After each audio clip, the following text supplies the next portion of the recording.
Party کے leader سے کہہ چکی ہوئی ہیں کہ آپ لوگ کریں، آپ لوگ عمران خان کے لیے کچھ کریں، ان کی قید تنہائی ختم کرا سکیں. کہاں آپ لوگوں نے رہائی کے لیے تحریک چلانی تھی، اب رہائی سے بات رسائی تک آ چکی ہوئی ہے. تو اس سے اندازہ لگائیں کہ آپ کتنا پیچھے آ چکے ہیں. تو ڈیفینیٹلی جب آپ جو عمران خان صاحب کے نام پہ ووٹ لے کر ایوانوں میں بیٹھے ہیں، جب وہ کچھ نہیں کر پائیں گے تو ڈیفینیٹلی وہ فیملی ہیں تو بہنیں تو آگے آئیں گی. بہنیں تو پہلے ہی اب تک جتنا بھی میں کہوں کہ جو اس سارے سچویشن میں جو ریلیونٹ رکھا ہوا ہے وہ علیمہ خان صاحبہ یا اور عمران خان صاحب کی باقی بہنوں نے رکھا ہوا ہے. عمران خان صاحب کی بہنوں کو کریڈٹ جاتا ہے کہ وہ ہر منگل کو آتے ہیں، چاہے کچھ بھی ہو. یہ ضرور ڈسکشن ہوتی ہے میڈیا میں، یہ ڈسکشن ہوتی ہے کہ آج عمران خان صاحب کی فیملی کا دن تھا، ملنے نہیں آئے، کچھ نہ کچھ ہو رہا ہے. تو کہنے کا مقصد یہ ہے کہ یہ علیمہ خان صاحبہ کی بہنیں ہی ہیں جنہوں نے ابھی تک اس پوری سچویشن کو زندہ رکھا ہوا ہے. ادروائز تو پارٹی قیادت سے تو میرے خیال سے آہستہ آہستہ امیدیں ختم ہی ہوتی جا رہی ہیں، اور پارٹی کیا کری ہے کچھ سمجھ نہیں آ رہی. دوسرا، علیمہ خان کا خود سڑکوں پر نکلا، یہ ایک میں کہتی ہوں کہ ایک پارٹی کے لیڈرز کے خلاف چارج شیٹ ہے کہ عمران اگر علیمہ خان صاحبہ خود سڑکوں پر نکل آئی ہیں تو اس کا مطلب ہے کہ ان کو پارٹی لیڈرز پر اعتماد ہے، وہ ٹرسٹ نہیں رکھتی ہیں. اور علیمہ خان اب کیا خود لیڈ کیا کریں گی؟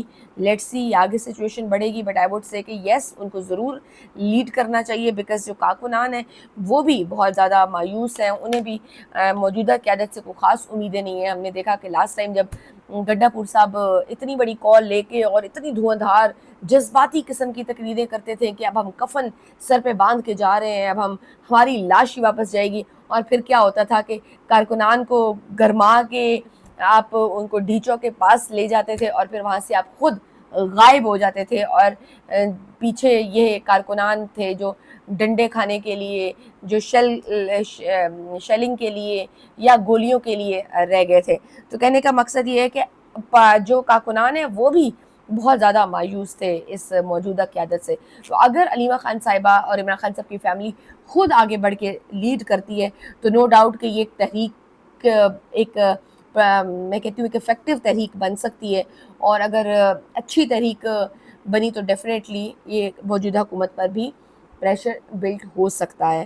تو یہ ساری سچویشن تھی. اور ویسے بھی میں آپ کو بتا دوں کیونکہ جو موجودہ قیادت ہے، جو سہیل آفریدی صاحب سے بہت زیادہ امیدیں تھیں لوگوں کو کہ وہ اب آئیں گے تو وہ کچھ نہ کچھ اچھا کریں گے، کچھ نہ کچھ وہ کنسیڈر یہی کیا جا رہا تھا کہ ہارڈ لائنر ہیں تو شاید وہ اس دفعہ عمران خان صاحب کے لیے کوئی تحریک چلا سکیں. لیکن بظاہر وہ لگ رہا ہے کہ جو مومنٹم علی امین گنڈا پور صاحب نے سمہاؤ جیسے بھی انہوں نے مینیج کیا ہوا تھا، ان کے ادھر بھی اچھے تعلقات تھے، ادھر بھی، تو کچھ نہ کچھ ہیپننگ یا کچھ نہ کچھ چلتی رہتی تھی سچویشن، وہ بھی اب آپ اس سچویشن سے بھی گزر گئے ہیں. تو خیبر پختونخوا میں کیا ہو رہا ہے جناب، تحریک چلے نہ چلے یا پھر اسٹریٹ موومنٹ شروع ہو نہ ہو، لیکن ایک کے بعد ایک تنازع ضرور وہاں پہ کھڑا ہوتا جا رہا ہے. پہلے ہم نے دیکھا کہ جو برات بل آیا تھا، ایک ریڈیکولس قسم کا بل پیش کیا گیا تھا جو کہ ان کے اپنے لیڈر کے نظریات کے بالکل خلاف تھا. وہ میڈیا کی زینت بنا رہا، بہت ان پہ تنقید ہوئی، اور اب پھر جناب ان پر تنقید ہو رہی ہے. اور اب کیا ہوا ہے، وزیر اعلیٰ سہیل آفریدی کے بھائی نوید آفریدی کی سیاسی مداخلت پر پی ٹی آئی کے اندر سے آوازیں اٹھنا شروع ہو چکی ہوئی ہیں. خیبر میں سے منتخب عبدالغنی آفریدی نے نوید آفریدی کی مداخلت پر وزیر اعلیٰ سے بھائی کو روکنے کی درخواست کر دی ہے. نہ صرف یہ بلکہ کھلے خط میں لکھ دیا ہے کہ میں نہایت احترام کے ساتھ آپ کی توجہ ایک اہم معاملے کی طرف مبذول کرانا چاہتا ہوں جو نہ صرف میرے حلقے بلکہ حکومتی نظم و ضبط اور تنظیمی ہم آہنگی پر بھی منفی اثرات مرتب کر رہا ہے. جناب آپ کے بھائی جناب نوید مسلسل میرے حلقے کے سیاسی اور انتظامی معاملات میں مداخلت کر رہے ہیں جس کے باعث غیر ضروری گروپ بندیاں جنم لے رہی ہیں اور ایک منتخب عوامی نمائندے کی حیثیت سے میری عزت نفس اور سیاسی وقار بھی متاثر ہو رہا ہے. میں اس معاملے پر انتہائی تحمل اور ذمہ داری کا مظاہرہ کرتا رہا ہوں. میں نے میں نے اس حوالے سے 5 مرتبہ ذاتی طور پر آپ کو آگاہ کیا، 4 مرتبہ صوبائی وزیر مینا خان صاحب کو اس صورتحال سے آگاہ بھی کیا، متعدد بار براہ راست نوید صاحب سے بھی گزارش کی، حتیٰ کہ ان کے اہل خانہ سے بھی تقریباً 10 مرتبہ درخواست کی کہ انہیں میرے حلقے کے معاملات میں مداخلت سے روکا جائے جناب۔ اور مزید انہوں نے لکھا کہ بدقسمتی سے ان تمام کوششوں کے باوجود اس مسئلے کا کوئی مؤثر حل سامنے نہیں آیا۔ صورتحال اب اس نہج پر پہنچ چکی ہے کہ آپ کا نوید میرے حلقے میں باقاعدگی سے کھلی کچہریاں منعقد کر رہا ہے، ان کی صدارت کرتے ہیں اور ضلعی محکموں کے سربراہان کو ہدایات دیتے ہیں۔ متعدد مواقع پر متعلقہ افسران کو یہ کہا گیا ہے کہ اگر وہ کھلی کچہری میں شریک نہ ہوئے تو انہیں معطل یا تبادلہ کر دیا جائے گا۔ واضح فرمایا جائے کہ وہ کس قانونی، آئینی یا سرکاری اختیارات کے تحت ایسی کھلی کچہریاں منعقد کرتے ہیں، ان کی صدارت کرتے ہیں اور سرکاری افسران کو احکامات جاری کرتے ہیں۔ وہ گریڈ 19 اور گریڈ 20 کے افسران کے اجلاس منعقد کرتے ہیں، انتظامی معاملات میں براہ راست ہدایات دیتے ہیں اور میرے حلقے میں ترقیاتی منصوبوں اور اسکیموں کے اعلانات بھی کرتے ہیں۔ جناب یہ ایک لمبی چوڑی شکایات تھیں اور ایک کھلا خط لکھا جو ہے سہیل آفریدی کے نام کہ جی آپ کے بھائی کی انٹرفیئرنس بہت زیادہ ہے۔ تو آئی وڈ سے کہ جتنا آنیسٹلی اسپیکنگ اگر میں اپنی ذاتی رائے دوں تو جتنا میں ایکسپیکٹ کر رہی تھی سہیل آفریدی سے، اور جب وہ نامینیٹ بھی ہوئے تھے اور جب وہ الیکٹ ہوئے تھے تو اس وقت بھی جس طرح سے حکومت نے وہ سارا کیا اور اس رکاوٹوں اور مخالفت کے باوجود ان کو موقع دیا گیا سہیل آفریدی صاحب کو وزیر اعلیٰ بننے کا، تو اس وقت کافی زیادہ میں نے دیکھا تھا کہ پی ٹی آئی میں مورال ہائی ہو گیا تھا، کارکنان میں مورال ہائی ہو گیا تھا، ایک امیدیں وابستہ ہو گئی تھی کہ شاید اب صحیح بندہ آیا اور شاید اب یہ ان کے لیڈر کو رہا کرانے میں کوئی پریکٹیکلی کچھ اچھی تحریک چلا پائیں گے، لیکن وہ بھی ایک طرح سے جو ہے نا مسڈ بال ہی لگ رہی ہے عمران خان صاحب کی جانب سے جناب، اور یہی لگ رہا ہے کہ وہ عمران خان صاحب کی ایکسپیکٹیشنز پہ پورے نہیں اتر رہے، یا جو جس لیول کا بوجھ اٹھانا ہے انہوں نے وہ شاید عمران خان صاحب کا اس طرح کا بوجھ اٹھا نہیں پا رہے۔ تو یہ ساری سچویشن تھی۔ دوسرا پاکستان میں ہم دیکھ رہے ہیں کہ مسائل تو بے تحاشا ہیں، پھر مسائل تو مسائل ہیں لیکن جو کرپشن، جو بے ضابطگیاں آئے روز ایسی ایسی رپورٹس دیکھنے کو ملتی ہیں کہ پہلے ہی ہم قرض کے مارے ہوئے لوگ ہیں، پہلے ہی ہمارے فنڈز اتنے کم ہیں کہ ہمارے لیے اس ملک کو چلانا وائبل بلکہ بہت مشکل ہو گیا ہے، اور وہاں پہ پھر اتنی بے ضابطگیاں نظر آئیں، اتنی کرپشن کے اسکینڈل سامنے آئے، وہ اٹ سیلف ایک بہت بڑا سوالیہ نشان ہے موجودہ حکومت کی گورننس پہ۔ اور اب ہم دیکھ رہے ہیں کہ موجودہ حکومت میں کہ کا جو بھی ٹینیور ہے اس میں کسان کافی ناراض ہیں، وہ بالکل خوش نہیں ہیں، کیونکہ یہ جو اس گورنمنٹ کی جتنی بھی پالیسیز ہیں وہ کوئی خاص کسان دوست پالیسیز نہیں ہیں۔ گندم کا بحران پھر سر چڑھ کر بول رہا ہے۔ مزمل اسلم کے مطابق شہباز شریف کی حکومت کے 4 سالوں میں تیسری دفعہ گندم بحران شدت اختیار کر رہا ہے۔ اس میں اتنا ہی قصور پنجاب حکومت کی غلط پالیسیوں کا ہے۔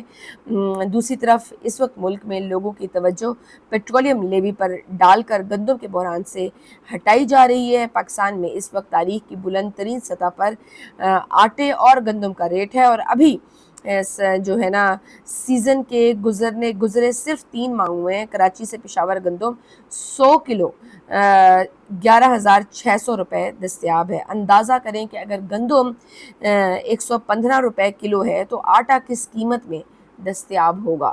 مارکیٹ 150 سے 130 روپے کلو ہے مارکیٹ میں آٹا۔ 2022 میں یہی آٹا اگر آپ کمپیئر کریں نا عمران خان صاحب کے دور سے، کہ ابھی جو آٹا ہمیں 130 اور 150 روپے فی کلو مل رہا ہے، وہی آٹا 2022 میں 70 سے 65 روپے ملا کرتا تھا، اور یہی حکومت جو اس وقت اپوزیشن میں ہوتی تھی وہ بڑا شور میں جاتی تھی مہنگائی ہو گئی مہنگائی ہو گئی۔ اندازہ لگائیں گندم کی قیمت دگنی ہونے کے باوجود کسان بدحال اور دیوالیہ ہو چکا ہے۔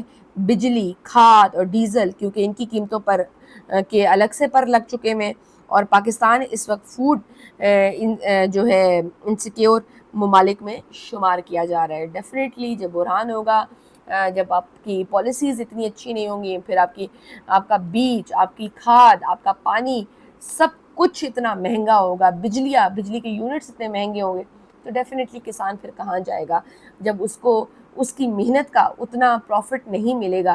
تو ڈیفینیٹلی اگلی دفعہ وہ بھی سوچے گا کہ میں کیوں اتنی زیادہ گندم لگاؤں، میرے ساتھ تو یہ ہوتا ہے، تو وہ کم اپنے لیے گندم لگائے گا، اور پھر اسی طرح کے بحران ہوں گے، اور پھر آپ جو ہے نا امپورٹ کرنی پڑے گی، اور وہ بوجھ جو ہے وہ بھی عوام سہے گی۔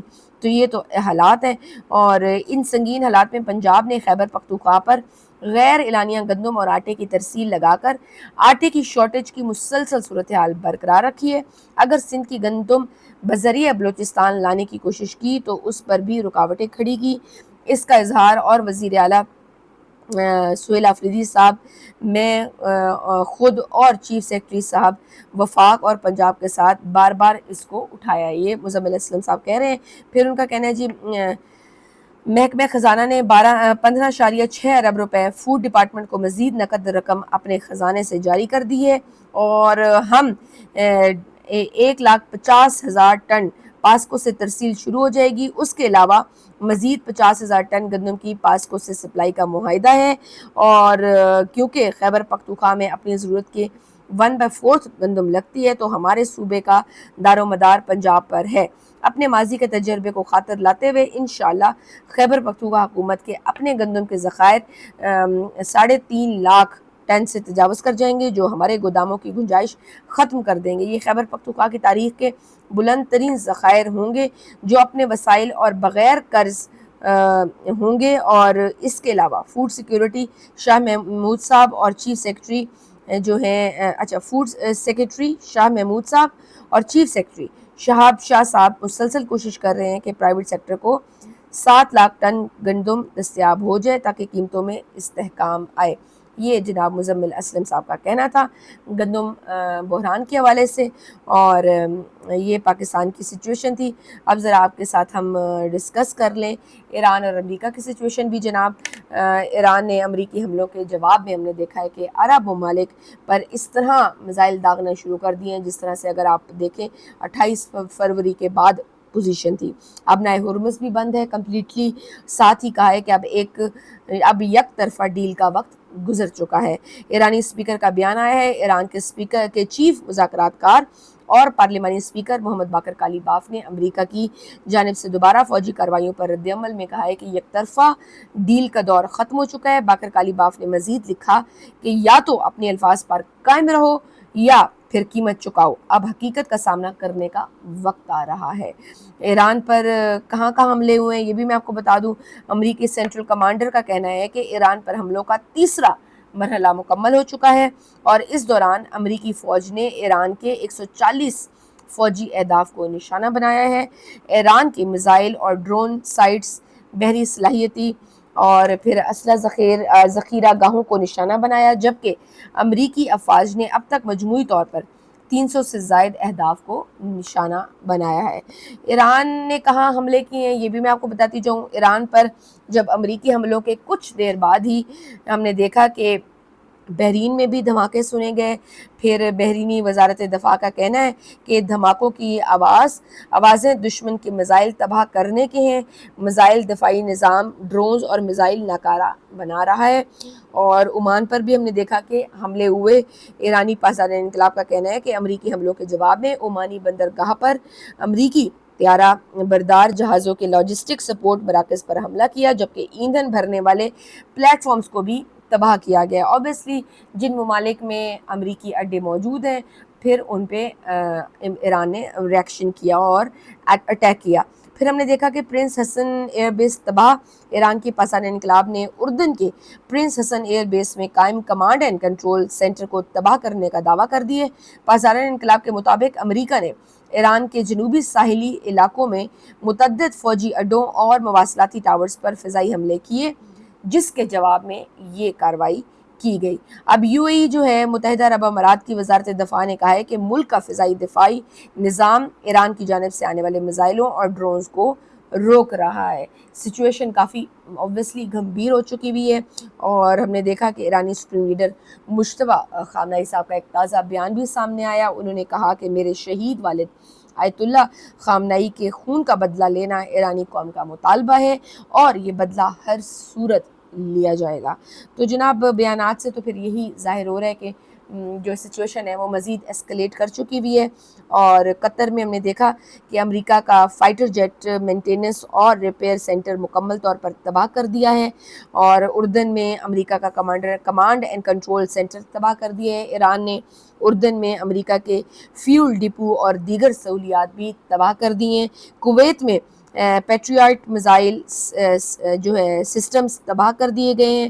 پھر قطر میں ایک سیٹلائٹ کمیونیکیشن اینٹینا تباہ کر دیا گیا ہے. متحدہ عرب امارات میں الزفرہ ایئر بیس کو بھی تباہ کر دیا گیا ہے. تو یہ کافی سارا نقصان کیا ہے ایران نے امریکہ کا. اور ہم نے دیکھا کہ دوسری جانب جو ہیں اسرائیل کے بڑے سخت حامی اور ٹرمپ کے ساتھی سینیٹر لنزے گرام مر گئے ہیں.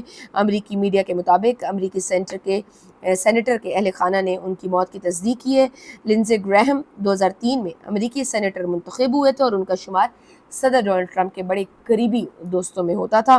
اور امریکی سینیٹر لنزے گراہم کا آخری انٹرویو ایران نے کہا تھا کہ اپنے آخری انٹرویو میں کہا تھا کہ ایران یا تو خود ابنائے ہرمز فری کھول دے ورنہ امریکہ ابنائے ہرمز پر قبضہ کرے گا اور ٹیکس بھی لگائے گا. تو جناب یہ ہے, پھر ایران کی حکومت اور نظام کو ختم کیا جائے گا. اس کے بعد سعودی عرب اور باقی مسلمان ملکوں کو اسرائیل کو تسلیم کرنا ہوگا. یوں مشرق وسطیٰ کا نیا نقشہ, نئی پیدائش ہوگی. تو یہ وہ صاحب تھے اور اس طرح کے ان کے بیانات تھے. تو جناب یہ ساری سچویشن ہے. اس میں اوبویسلی حالات تو ایسے ہی لگ رہے ہیں کہ دونوں پارٹیز جو ہیں, دونوں ممالک پیچھے ہٹنے کو تیار نہیں ہیں. اور اس سب میں جو سب سے زیادہ فائدہ ہو رہا ہے نا, وہ اسرائیل کا ہو رہا ہے. ایران اگر تھوڑا سا تحمل کا مظاہرہ کر دیتا اور اس ڈیل کو کرنے کی کوشش کرتا تو I think in the longer run Iran کو ہی فائدہ ہونا تھا. اوبویسلی اس پوری سچویشن میں امریکہ ایک بار جو پھر سے اسرائیل کے قریب جائے گا, جو وہ تھوڑا بہت ان میں ہم نے دیکھا کہ پچھلے ایپیسوڈز میں کہ کس طرح سے تھوڑی سی دوریاں آ رہی تھیں. پہلی دفعہ اتنے کھل کے جو ہے نا اختلافات سامنے آ رہے تھے, لیکن اب پھر لگ رہا ہے کہ شاید یہ اس کے تھوڑا اور قریب جا رہا ہے. اوبویسلی جوش لابی کا ایک پریشر ہے ڈونلڈ ٹرمپ صاحب پر بھی, تو بڑا وائزلی اپنا نقصان برداشت کر کے بڑا وائزلی ایران کو پلے اپ کرنے کی ضرورت ہے. اس میں تو کوئی ڈاؤٹ نہیں ہے کہ یہ جو جنگ تھی, اس جنگ کی جو مورلی تو ایران از اے ونر اور از آن ہائی مورل گراؤنڈز, لیکن اس کے باوجود آئی ووڈ اسٹل سے کہ ایران کو تھوڑا تحمل کا مظاہرہ کرنا چاہیے سو دیٹ کہ کچھ نہ کچھ اچھی ایک معاہدہ طے پایا جائے جو دونوں ممالک کے لیے ایک بہترین ثابت ہوگا. That's all for today. I hope آپ کو میرا ولاگ پسند آیا ہوگا. اجازت دیجیے, اللہ حافظ.